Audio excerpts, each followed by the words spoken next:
Ladies and gentlemen, let me start by telling you a truth most people are too scared to say out loud. You were not created for average. You were designed for abundance. Now I'm not talking about some wishy-washy feel-good fantasy. I'm talking about real wealth, spiritual, emotional, and financial. But here's the catch. You can't walk in wealth if your mind is still programmed for poverty. We don't get rich by chance. We get rich by choice. And every choice begins with a belief system. So today, I'm not here to give you tips. I'm here to give you keys to reprogram your mind and unlock the riches already waiting for you. You cannot reprogram yourself for riches if you don't first understand the true nature and source of wealth. That's the foundation. Too many people think that money is something you earn only through labor, through hustle, through endless struggle and sleepless nights. But wealth does not begin with what you do. Wealth begins with what you understand. It begins with the revelation that wealth is a byproduct of value, and value is something you generate, not something you chase. Most people are trained from a young age to chase money. Go to school, get good grades, get a job, and hope you climb the ladder fast enough to retire before your back gives out. That's not a wealth strategy. That's a survival strategy. That's a poverty-based programming model designed to keep you in a system, not free you from it. And let me tell you, no one has ever become rich by chasing money. People become rich by becoming valuable. The greater the problem you solve, the more value you add to the world, the more money will be magnetized to you. Money follows value. Money is like a shadow. Try to chase it, and it runs. Stand in the light of purpose, and it follows you everywhere. Once you understand that wealth is a spiritual law as much as it is a physical one, you begin to see money differently. You stop idolizing it, and you start mastering it. You stop working for money, and you start positioning yourself so money works for you.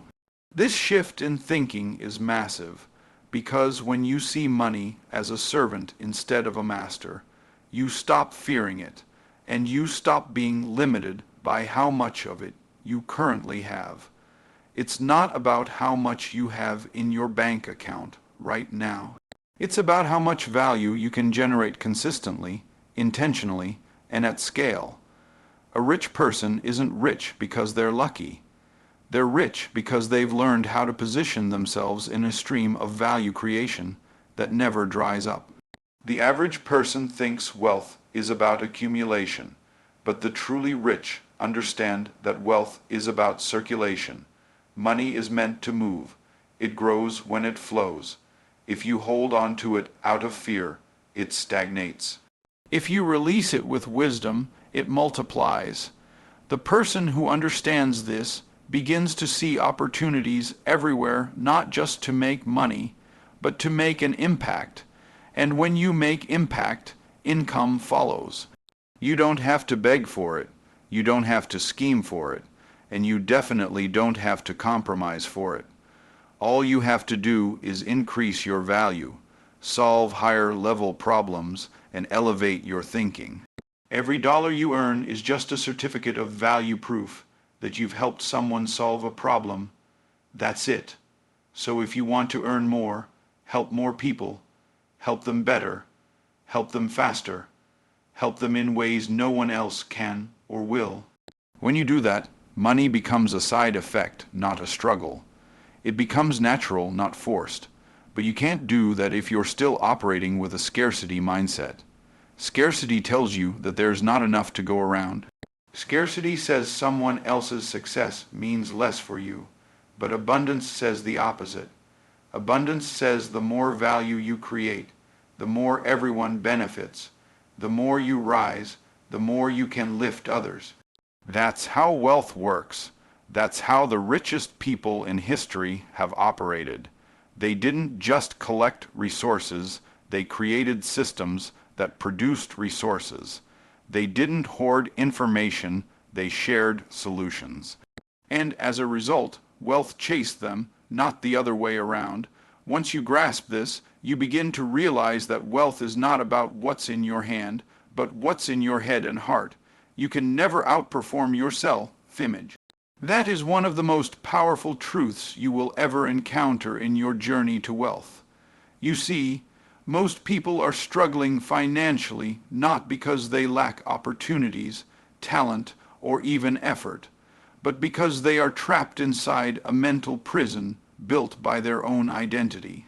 The way you see yourself determines how you think, what you tolerate, what you expect, and ultimately, what you experience. If you see yourself as someone who just gets by, who always has to grind to survive, who was never meant to be rich because of how you were raised, where you come from, or what you've been through, then your mind will constantly create circumstances that match that belief. Your subconscious doesn't argue with you. It simply executes what you believe to be true about yourself. If your inner script says, "I'm not good with money," guess what? You'll keep mismanaging it. If your script says, "I'm not a millionaire," your actions will never reflect the behavior of someone who is becoming one. Identity drives behavior, and behavior shapes destiny. This is why it's not enough to work harder. Hard work without identity transformation is just expensive exhaustion. You'll keep running in circles trying to outrun a belief system that you never even question. This is where reprogramming comes in. You must change the story you tell yourself about yourself. You must upgrade your inner operating system to match the level of life you want to live. Just like you wouldn't expect old software to run on a brand new device, you can't expect old thinking to produce a new level of income. So the question is, what version of yourself are you operating from? Are you functioning from version 1? 0, the person who doubts, hesitates, plays small, and thinks rich people are lucky or selfish? Or are you stepping into version 10? 0, the person who understands that wealth is a tool, a responsibility, and a reward for solving problems at scale. You have to make a decision to stop identifying with lack. Stop saying things like "I'm always broke," "I can't save," or "I'm not good at business." Those aren't facts. Those are just phrases you've repeated so often they became a part of your personality. And personality doesn't come from birth. It comes from repetition. So if you've repeated poverty-based language, poverty-based habits, and poverty-based beliefs for years, don't be surprised when your bank account reflects that. But here's the good news. If you can program yourself into poverty, you can program yourself into prosperity. It starts with language. Speak what you want, not what you fear.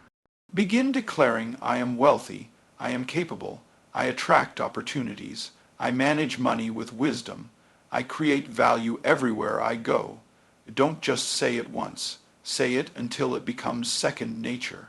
Say it until your actions line up with your words. Say it until your subconscious accepts it as your new normal. The truth is, your identity sets the ceiling for your financial life. If your identity says $50,000 a year is a lot of money, then your habits will build a $50,000 life, even if you get a $100,000 opportunity. You'll sabotage, shrink, or waste what you've received because it doesn't match who you believe you are. But when you upgrade your identity to match your vision, everything changes. You no longer feel like an imposter in rooms of influence. You stop apologizing for wanting more. You stop shrinking to fit the insecurities of others.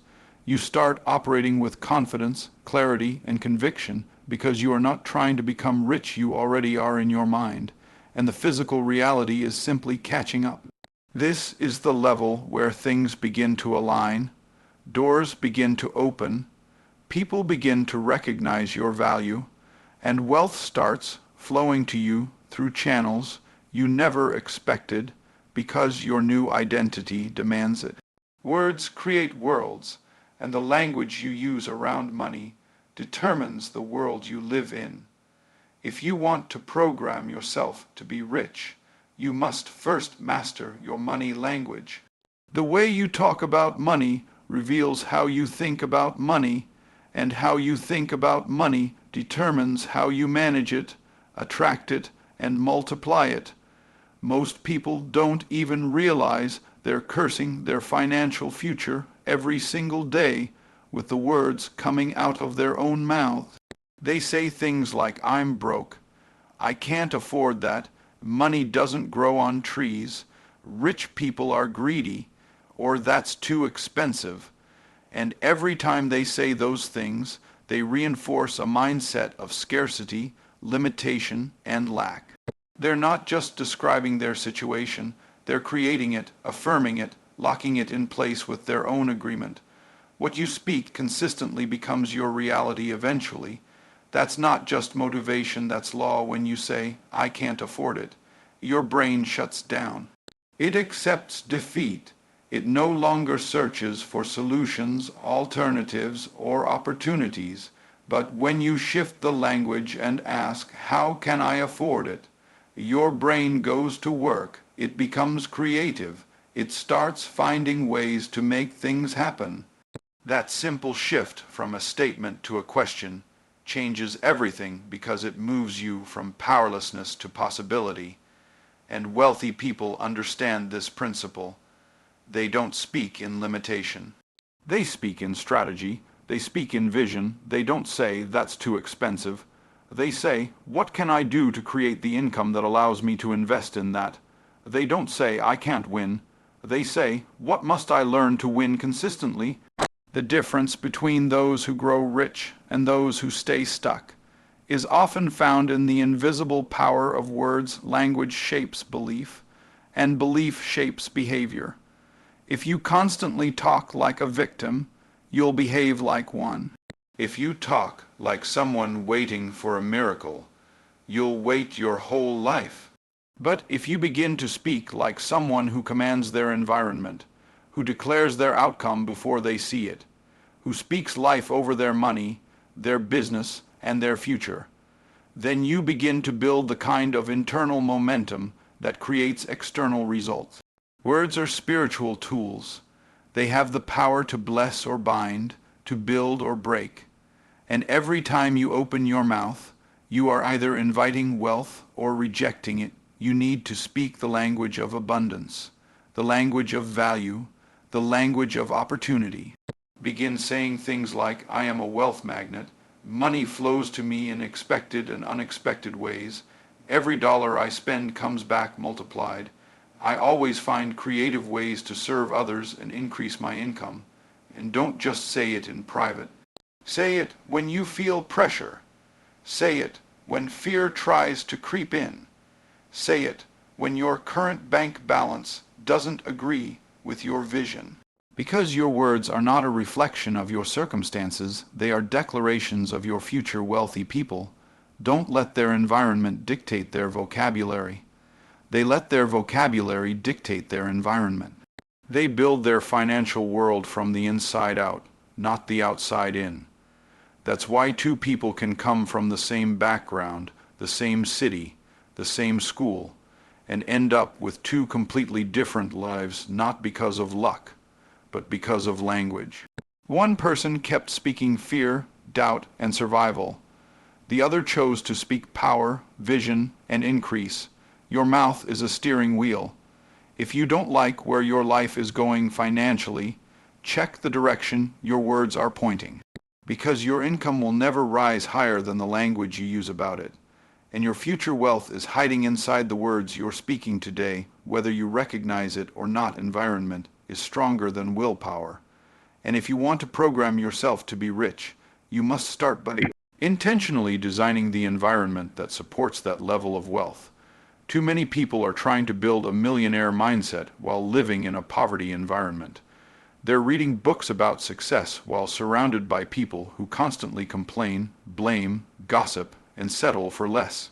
They're trying to grow a business in an environment that celebrates mediocrity and criticizes ambition.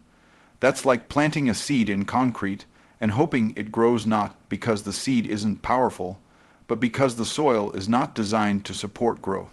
Your environment is the soil for your destiny, and if the soil is toxic, even the best seeds won't thrive. People underestimate the power of proximity. Who you're around is who you're becoming. Your 5 closest relationships form an invisible thermostat that sets the limits of your life. If you're surrounded by people who see money as evil, who believe success is for other people, who are comfortable complaining about the cost of everything but never investing in their growth, then no matter how motivated you are, that energy will pull you back down like gravity.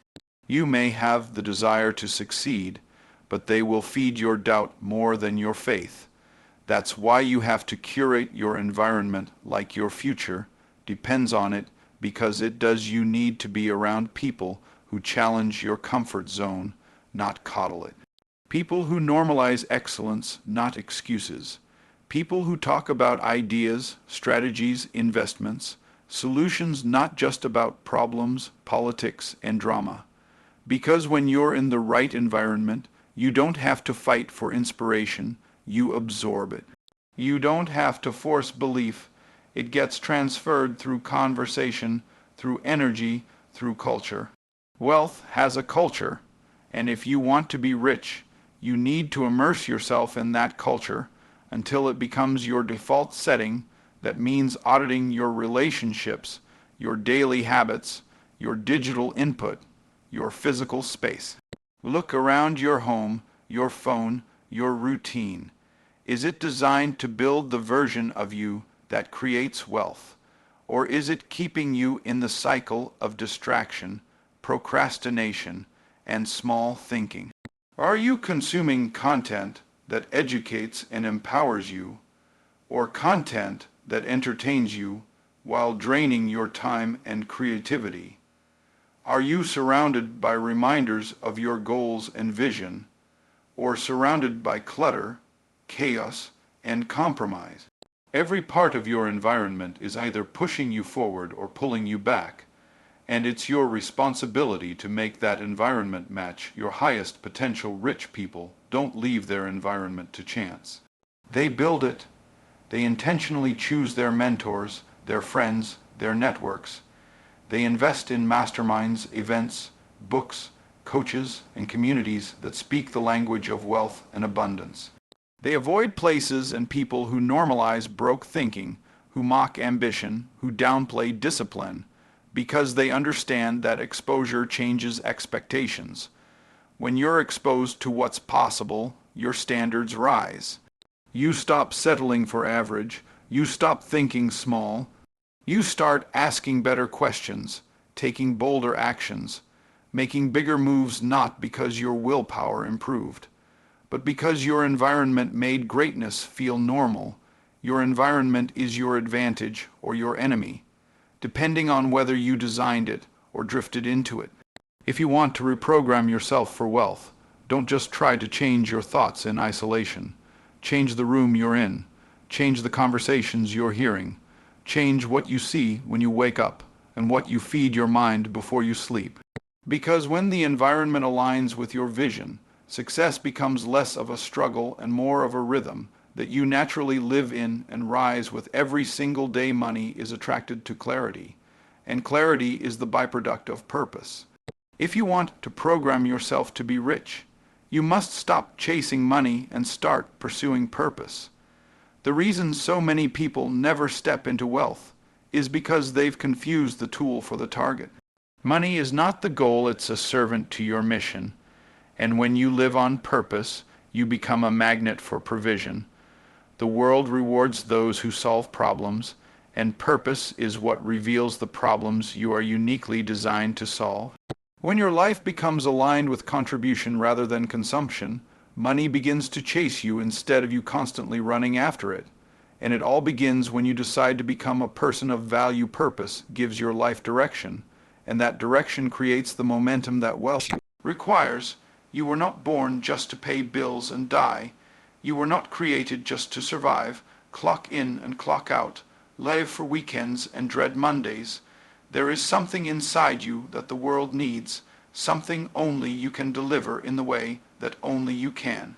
And when you lock into that assignment, when you discover your divine design and align your energy with something bigger than your ego, money becomes the byproduct of your impact.